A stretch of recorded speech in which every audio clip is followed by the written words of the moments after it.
Catherine Davis.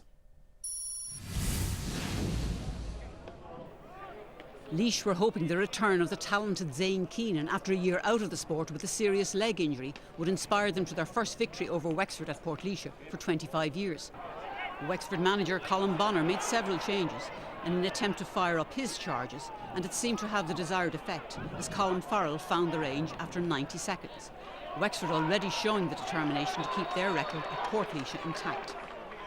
Tommy Fitzgerald replied for Laois before Andrew Shore displayed his class with this great catch and effortless point to put Wexford in front again.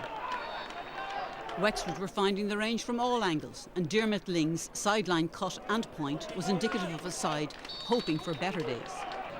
With the half-time whistle looming, Wexford finally found a way past Owen Riley in the Laois goal.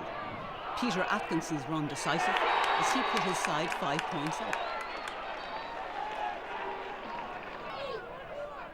A Joe Fitzpatrick point reduced the margin, but Wexford still led by 1-8 to 5 points at the break.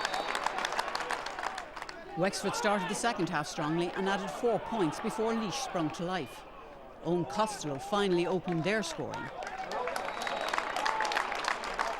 while a great run by John Delaney through the Wexford defence saw him pass to Keenan, and his finish showed just what Laois had missed in his year-long absence.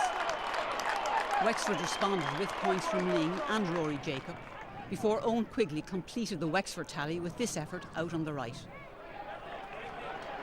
The game ended on a sour note for Wexford though, when they lost Ling to a second yellow card after this incident, where Laois's Michael McAvoy also got a yellow, and incidents like this have no part in the game. In injury time, a point by Joe Fitzpatrick put respectability on the score, as Wexford won more convincingly than the 118 to 114 scoreline indicates.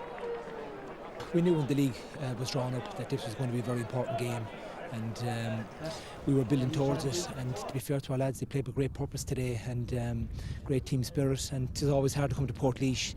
They were unbeaten up to this, so we're delighted to go away with a 4-point win, and it keeps us on track in terms of moving on. Carlow travelled to Newbridge to take on Kildare, hoping to build on their recent momentum and continue their push for possible promotion to Hurling's top table. And it didn't take them long to find their stride.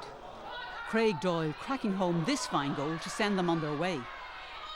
Questions must be asked, though, about the Kildare defence.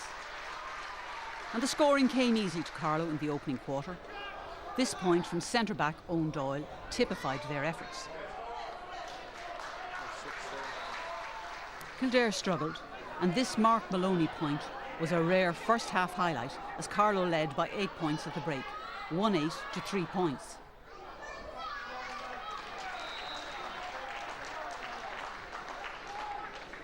The second half saw Carlow extend their lead, and Robert Foley's blocked shot was followed in by Pádraig Keogh as Kildare struggled with the Carlow attack.